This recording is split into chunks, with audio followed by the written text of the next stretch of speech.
Well, welcome everybody, welcome. It's a pleasure to have you all here again as always. And for those that are new, what we do here in this channel is analyze different stocks in order to show what we had been doing for the past few years in beating the market. Now, the way that this stream goes, we will first look at our portfolio. Remember, this is all based on personal opinions. Everything that we show here, you should do your own research. You should be liable for anything that you do as well. And everything that you do regarding investments, even though it has some risk, what we try to do is mitigate those risks. Now, the first thing that we will do is to check at my portfolio in different positions in time. And then through the software that we have, we're going to be analyzing among 4 to 5, maybe 6 stocks if we're lucky during this hour of time. So the first thing that we will do is then look at the portfolio. So for those that are new, let me see, there we go. So here's what the portfolio looks like. For those that don't know, Interactive Broker is the broker that I use. You can use any retail broker that you want. Remember that a broker is what's going to allow you to buy stocks, sell stocks, even bonds or options if you want to do them. We only do stocks. And what we do with a retail broker, basically, we choose them based on the liquidity that they have, how secure they are, and different other options. Now, Interactive Broker, I like it because, well, they're pretty simple, very straightforward, and they have awesome statistics, as we can see. So if we look at all of this, I think it looks quite small. Nevertheless, I'm not quite sure how to make it bigger though. But for now, let's just try to go here with me on these numbers. So at the moment, as we can see, the date that we have is like from the moment that we start the fund is August 2020. So from August 2020 until July is almost 2 years, and we've been doing actually pretty good. We compare ourselves with different brokerage, so or different ETFs. So for example, there is SPY, which is the ETF of the United States. Yeah, I can see, chat. You guys are telling me that we have to make this bigger. Let me see if we can make bigger like this. Does this look a little bit better? Yeah. Okay. Awesome. Thank you, chat. Thank you. Yeah, I'm so sorry that it looks quite small, but I think like this we can look at better. Yeah. We can see it. So, and for those that don't know what it is, they're all they're all different ETFs, and an ETF is basically a collection of stocks. So, for example, SPY refers to the 500 biggest companies in the United States. It follows the Standard & Poor's 500. So as you can see, if we could use this as the United States benchmark, we can see that they made 20% from 2 years ago, which we have it here, right?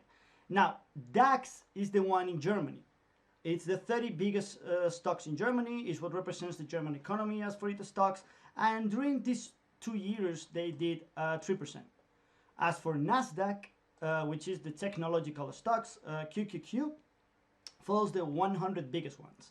And as we can see, they are at 10%. Nevertheless, for us, this is our stock, that's our fund, that's the number that we have. And we can see that we actually did 70%. All of these numbers are given directly by Interactive Brokers. This is regulated by SEC and by FINRA. We're going to talk more about that later. But basically what we can see is that we did, well, more than 3 times better than the United States, more than 20 times better than Germany, and about 6 times to 7 times better than the technological market. And that's since the moment that we are using Interactive Brokers. We do this since already like 7 years though, but this is from the moment that we have Interactive Broker. If we see it for 1 year, now in 365 days, basically, we can see that the United States actually lost 7%, Germany lost 14%, NASDAQ lost 16%, and we actually earned 13%. So what we do with the fund, and that's what we're gonna see here, is a different way to analyze the stocks. It is a fallacy. It's not true that when the stock market goes down, everything goes down. And actually, I'm going to put myself here to explain this.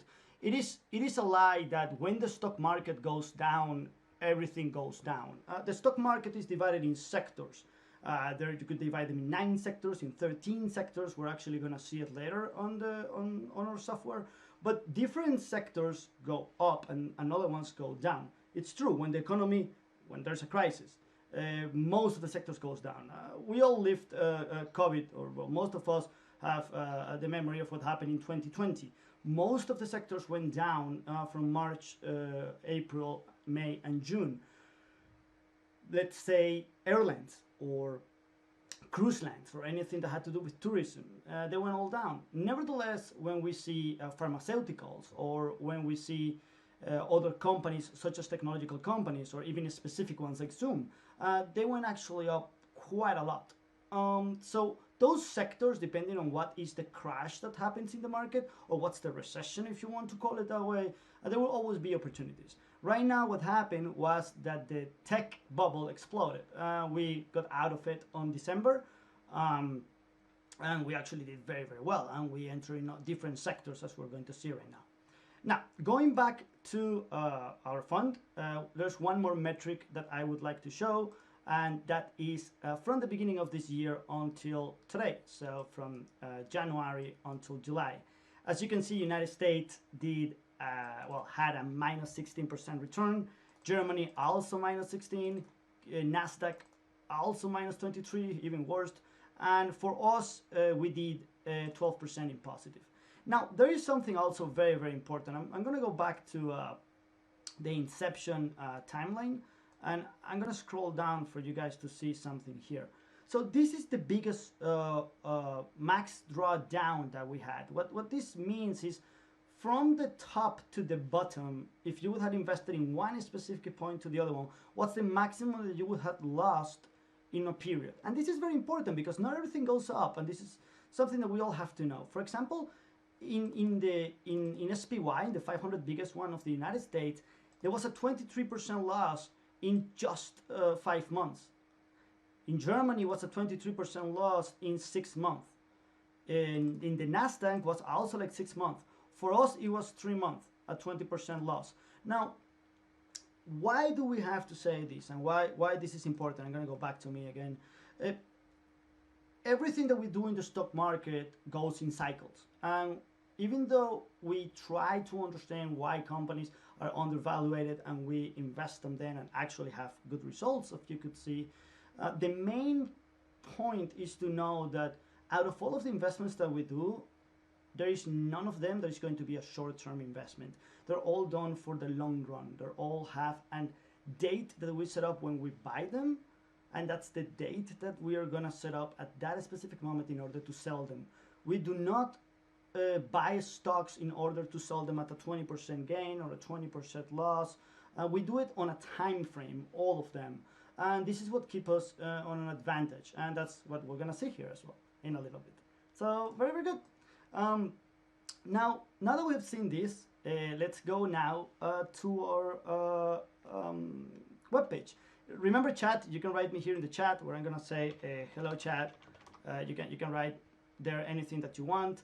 If you have any questions about these numbers, if you want to know more about ETFs, these are not the only ETFs. There are like more than 2,200 ETFs in the world. So we can check these ones, we can check with other ones. It will be my pleasure. Well, now that that's done, let's go towards our webpage here.